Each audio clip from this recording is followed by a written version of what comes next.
The Miracle Place. Miracle Place kan jy na toe kom vir die volgende redes. As jy drug addict is, as jy 'n issue het aan selfoon verslaaf is, jy's aan suiker verslaaf, whatever jy aan verslaaf is, jy kan kom inboek vir 'n maand, jy kan inboek vir 'n jaar, jy kan inboek vir 6 jaar. Ons skep vir jou hier 'n omgewing vir Jesus Christus en dan kan jy hom aanneem en uit Miracle Place uit, the Miracle Place, vat ons die mense en ons oorreed hulle of hulle dan nie wil vir sendelinge gaan nie en 'n bietjie 'n stapie verder gaan nie. Wat die Miracle Place ook bied is partykeer net 'n fire miracle event. Dis sommer net vir 2 dae. Wat jy kan kom en as jy wil vuur van God hê, dan kom kry jy sy vuur. Jy kan hiernatoe ook mense bring wat kanker het. Hulle kom boekie in nie, maar hulle kry daai miracle en fire events. So hou dit dop op the Miracle Place se Facebook en as iemand siek is, kom daai 2 dae en kom dat die persoon gesond raak. Julle is so welkom. Volg ons, die Here seën.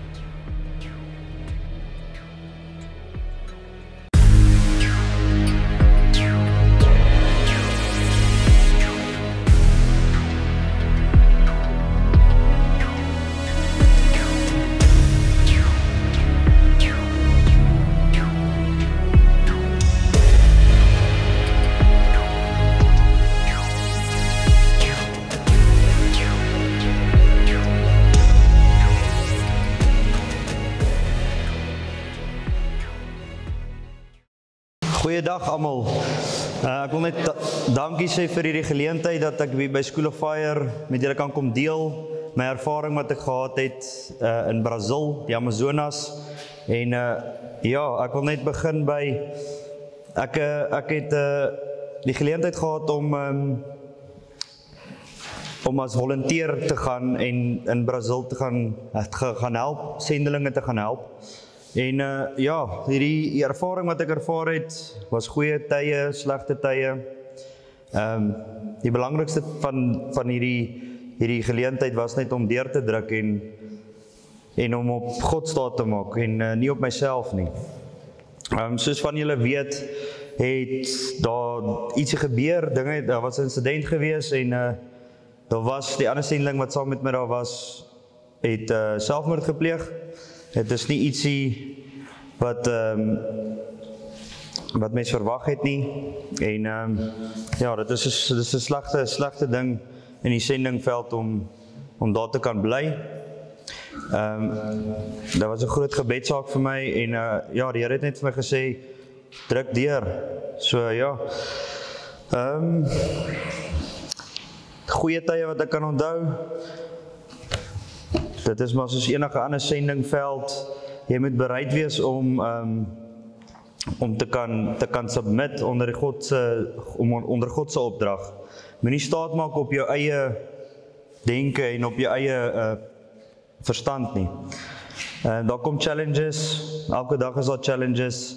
So my raad vir julle as vir die wat belangstel om sending te word, my raad vir julle is submit onder God se wil en ja, lees Bybel elke dag.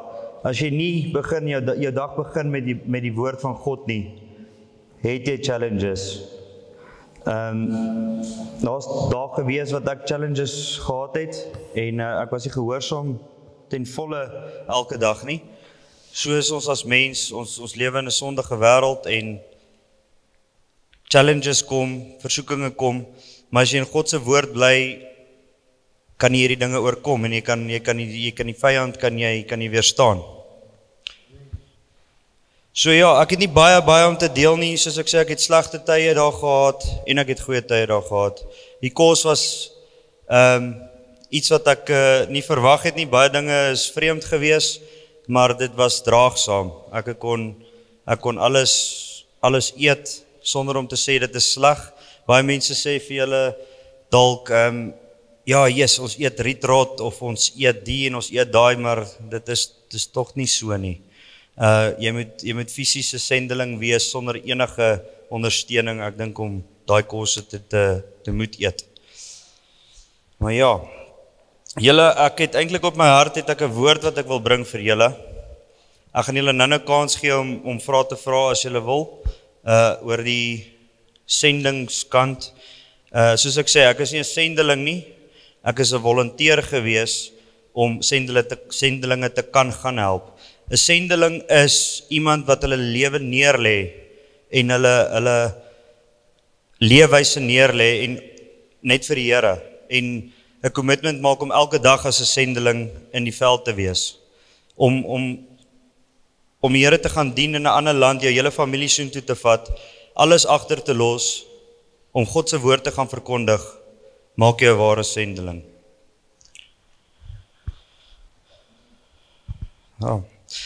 Mense, ek wil met julle kom deel, 'n boodskap kom deel oor 'n mens se hart.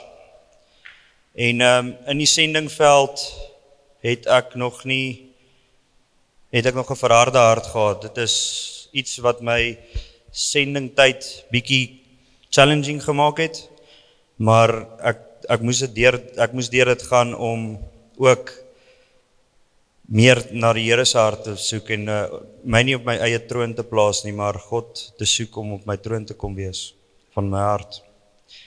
So wat is die hart? Lep in Hebreëus beteken die middelpunt van die wese. As julle gaan nakyk in Grieks is dit kardia. Die hart is die produksiesentrum van die gedagtes, emosies en keuses. Hebreërs 4 vers 12. Want die boodskap van God is nie woorde wat dood is en niks beteken nie. Dit kan werk en dinge doen. Dit is skerper as die skerpste swaard. Dit kan diep oopsny tot by 'n mens se lewe en gees, tot by sy murg en die bene in sy liggaam. Dit kan sien wat is reg en wat is verkeerd, wanneer 'n mens dink en graag dinge wil doen. Die hart is 'n filter tussen die impulse van die gees en die vlees. Die hart is 'n skatskamer van skatte, van goed of kwaad. Daai is jou keuse. Lukas 6 vers 45. Dit is dieselfde by mense. 'n Goeie mens praat en doen goeie dinge, omdat hy in sy hart goed is. En 'n slegte mens praat en doen slegte dinge, omdat hy in sy hart sleg is. Ja, 'n mens praat oor die baie dinge wat in sy hart is. Markus 7 vers 20 tot 23. Want die slegte dinge wat 'n mens dink, kom van binne uit, sy hart. Dit is die slegte dinge wat 'n mens dink, wat hom laat sonde doen. Soos om seks te hê met iemand met wie hy nie mag nie, of te steel, of 'n mens te vermoor, of egbreek te pleeg, of ander mense se goed te wil hê, of slegte dinge te doen, of skelm te wees, of te doen net wat jy wil, of jaloers te wees, of sleg te praat van ander mense, of hoogmoedig te wees, of nie te dink wat hy doen nie. Al hierdie slegte dinge kom van binne, dit maak 'n slegte mens onrein. Wat is 'n verharde hart? Esegiel 36 vers 26. Ek sal vir julle 'n nuwe hart en 'n nuwe gees gee. Ek sal die harde kliphart uithaal uit julle liggame en ek sal vir julle 'n sagte hart van vleis gee. 'n Stel verdedigingsmeganismes, 'n muur wat jy om jou hart bou, 'n gebou om my weg te steek en teen seerkry te beskerm. 'n Vertroue in myself eerder as in God, wat 'n vloek vrystel. Jeremia 17 vers 5 tot 9. Die Here sê, ek vervloek die man wat weggaan van my, die man wat dink dat 'n mens wat kan sterf, hom kan help en hom sterk kan maak. So iemand sal word soos 'n bossie in 'n plek waar dit nie reën nie, 'n bossie wat altyd in die warm son staan en in 'n klipwoestyn groei. In soutgrond waar niks lewe nie. Die Here sal die man seën wat glo dat die Here hom sal help en hom sal beskerm. So iemand sal wees soos 'n boom wat naby die water staan. Sy wortels kom tot by die waterstroom en hy voel nie wanneer dit warm word nie. Sy blare is altyd groen en wanneer dit nie reën nie, dan is hy nie bekommerd nie. Hy hou aan om vrugte te dra. Mense bedrieg hulle self en ander mense. Hulle kan nie ophou om dit te doen nie. Hulle verstaan hulle self nie. Simptome van iemand met 'n verharde hart.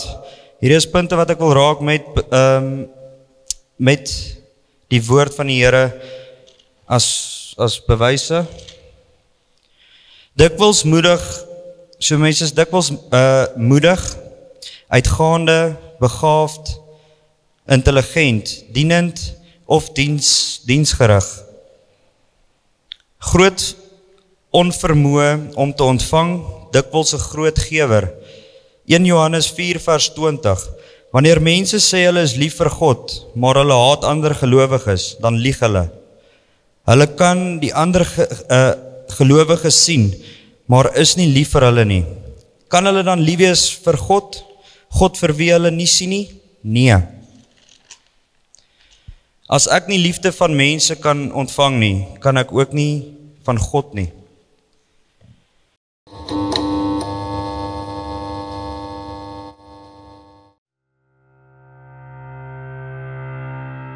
Speer International en Speer SA. Speer SA is Speer Suid-Afrika. Nou, wat ons doen, is ons stuur sendelinge uit. Na hulle klaar gestudeer het by School of Fire, kan hulle gaan na verskillende wêrelddele en plekke. Ons het ook sendelinge daar buite. U kan ook bydra by dit.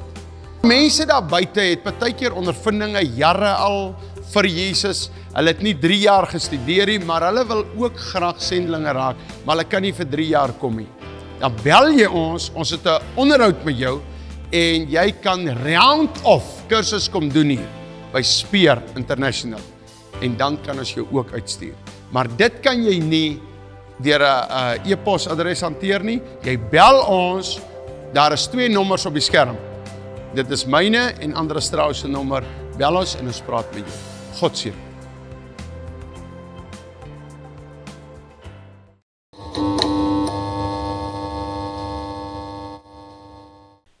So mense, ek herhaal net, hierdie is simptome van mense met 'n verharde hart. Ek het self baie harde hart gehad. So moenie voel ek trap op enige of is op enigiemand gemik nie. Dis net om julle te help en ja. Dikwels baie talentvol en gesalfd. Geheime omringende sonde. Jy voel of jy moet in beheer wees altyd. Jy moet die hele tyd reg wees en of weet wat aangaan om jou. Het 'n groot besorgdheid dat dinge reg gedoen word en openbaar baie woede en frustrasie teenoor diegene wat dit verkeerd doen. Jy fokus altyd op doen. Moenie my hart binnendring nie. Sê net vir my wat jy wil hê en ek moet doen. Wat doen hardheid van hart? Hebreërs 3 vers 7 tot 15. So Hebreërs 3 vers 7 tot 15. Daarom die Heilige Gees sê, vandag wanneer julle luister na wat God sê, dan moet julle nie hardkoppig wees nie, soos toe julle opstandig was teen God op die dag toe julle vir hom in die woestyn getoets het. Julle voorvaders het daar 40 jaar lank gesien wat ek gedoen het, maar hulle het my getoets. Hulle wou kyk of ek hulle sal straf. Daarom was ek kwaad vir daardie geslag en ek het gesê, hulle is mense wat nooit weet wat hulle doen nie. Hulle wil nie lewe soos ek wil hê nie. Ek was kwaad en ek het gesê, so seker soos ek lewe, hulle sal nie kom in die land waar ek hulle veilig wou laat woon en laat rus nie. My vriende, daarom moet julle oppas dat nie een van julle so sleg en opstandig word dat julle ophou om te glo in die God wat lewe nie. Maar julle moet mekaar help om reg te lewe, sodat niemand van julle hardkoppig word omdat die sonde hom verlei nie. Julle moet dit doen elke dag wat julle lewe, elke dag wanneer julle kan sê, dit is nog vandag. Want ons is Christus se vriende en ons werk saam met hom as ons tot aan die einde aanhou, om vas te hou aan die dinge wat ons in die begin geglo het. Dit is soos die Ou Testament sê, vandag wanneer julle luister na wat God sê, dan moet julle nie swartkoppig wees soos toe julle opstandig was teen God nie.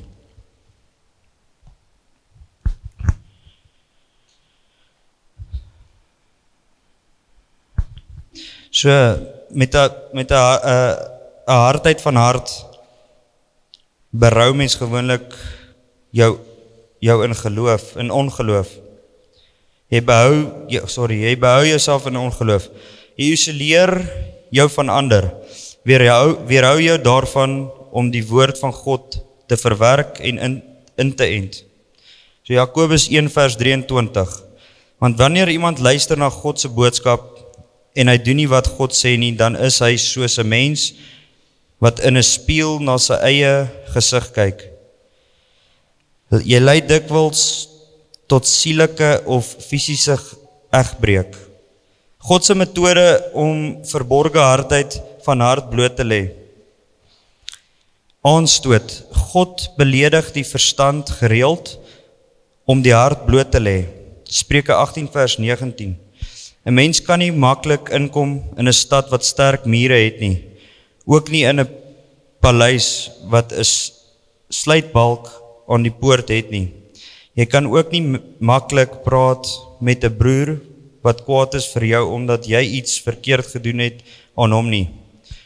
As jy 'n verharde hart het ons hierdie mure op en ons wil altyd net sê dit is okay, jy wil hierdie image voorgee, alles is reg en om jouself te beskerm teen mense het jou seer gemaak en jy voel veilig as jy jouself weer weghou van mense af, as jy dit wat binne is, wat aan jou eet, wanneer jy alleen is, jy wil dit nie in die lig bring nie. So sê die Here in Spreuke 18, so kan iemand nie in 'n stad inkom met sterk mure nie. Hoe kan die Here in jou hart inkom as jy hierdie mure het? En jy bring dit nie in die lig nie. Romeine 9 vers 33. Dit is soos daar in die Ou Testament geskryf is, ek sit in Sion 'n klip waarteen mense sal stamp, 'n rots waarvoor hulle sal val. Daar is ook geskryf, maar die mense wat in hom glo sal wen. Hy sal hulle nie alleen los nie. Ons het daai vrees om oop te maak met mense of om die ware emosies bloot te stel.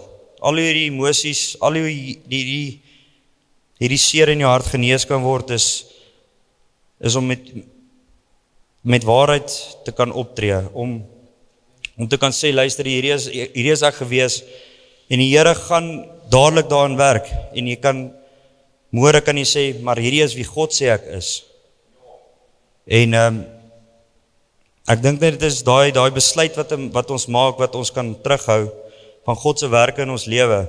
Die Here wil soveel in ons lewe werk, maar ons sonde en ons shame en guilt feelings weerhou ons om deurbraak te kry.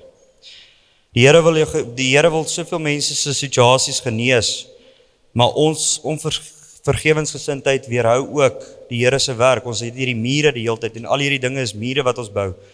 Onvergewensgesindheid, ons sonde, ons skuldgevoelens van ons sondes teenoor ander, ons skuldgevoelens.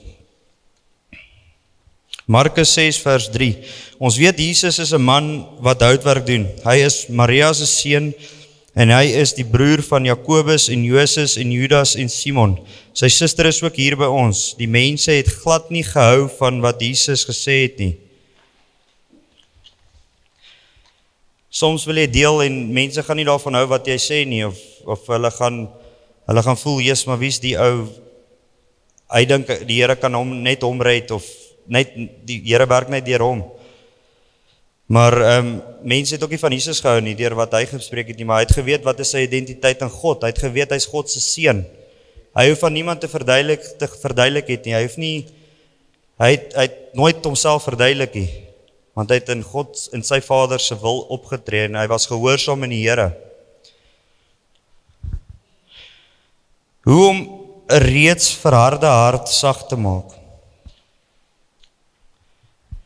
So hier is net punte, mense wat jou kan help, as jy kon herken het deur dit wat ek nou behandel het, en jy voel jy het 'n verharde hart. Ek dink ons almal het op 'n manier, en hier is net 'n paar punte.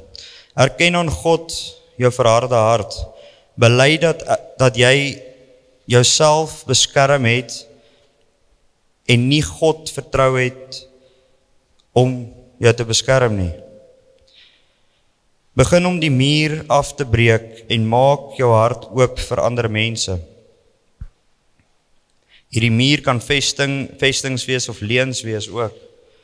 Jakobus 5 vers 16, genesing deur belydenis en blootstelling. 1 Johannes 4 vers 20, ontvang liefde van ander. Punt 3, bely en verloon innerlike geloftes soos, ek sal myself nooit weer in 'n posisie van nood plaas nie, omdat ek voorheen te veel seer gekry het. Punt 4, kry iemand in Christus en gaan voort om te leer van jou identiteit in Jesus Christus, te vestig en jou hart oop te maak vir ander eerder as om jouself te isoleer en te beskerm. So mense, ek wil gou getuig, ek was 'n slaaf van sonde. Ek was 'n slaaf van my eie ek op my troon. Ek het altyd geredeneer met almal en my punt te probeer bewys, en totdat ek besluit het, ek kon nog nooit my seer genees het nie. My verharde hart, ek het dit vir my om woede-uitbarstings te kon, ek het woede-uitbarstings gehad, en dit was 'n metode om die waarheid binne in my hart te kan vermy. Want wat doen mense as jy begin hard praat met hulle? Hulle loop weg of daar is 'n ander argument. Daar is ons 'n gestryery, een en weer. En jy vermy dalk 'n geleentheid waar die Here jou wou help, waar jy moes eerlik wees, gesprek. So, die Here het my kom verlos, en hy het my kom verlos nie net deur iemand oor my pad te stuur om vir my berading te gee of enigstens iets soos daai nie. Ek moes na hom toe bid en hy het 'n wortel kom aanraak. Die rede vir my wat ek my mure opgebou het teenoor die waarheid, en soos die Here ook sê, die waarheid sal jou waarlik vrymaak, en die Here het net dit vir my gewys, en ek het dit in die lig gebring voor 'n groep mense wat ek werklik kon vertrou het. Ek sal nie aanbeveel, jy deel net enige iets oor jou lewe met enige iemand nie. Soos ek sê, vind jou mense in Christus. Jy kan dit met mede-Christene kan jy oopmaak, maar die vyand werk nog steeds met mense as spionne om sy plan te kan uitoefen. En die vyand kan werk deur mede-Christene ook as spionne. So ja, wees maar altyd op jou hoede. Maar ek kon werklik hierdie dag kon ek die mense vertrou het, ek het veilig gevoel, ek kon die Here se teenwoordigheid voel. Mens moet tog altyd die Here se teenwoordigheid voel, maar dis net 'n realiteit, jy kan ongemaklik voel en dan moet jy weet, daar is ietsie fout. As die Gees in jou is, sal jy kan onderskei wat's reg en wat's verkeerd, en jy sal kan onderskei wanneer is jy ongemaklik of nie. So, ja, hierdie dag het ek net erken, en die Here het aan my oë geopenbaar. My wortel was, en ek bring dit nou in die lig hierso, want ek is nie bang oor enige iemand van julle wat nou hierso eintlik sit om iets te doen met hierdie nie, want ek weet, die Here het my vrygemaak, en ek kan vandag sê, die Here het my vrygemaak. Maar, ja, die grootste houvasplek was, en dit is een van die geeste wat jou as slaaf kan hou, want dit is maklik om weg te steek. Die sondes wat jy doen deur hierdie gees, jy kan die sondes maklik wegsteek, want daar's geen fisiese, ek praat nou van myself, daar's nie fisiese iets wat jy sien op my liggaam wat my sal blootstel nie. So ek het van kleins af, van die ouderdom van 10 af, was ek verslaaf aan pornografie, en dit was my groot wortel wat my vasgehou het, wat my as 'n slaaf in sonde in vasgehou het, en Ja.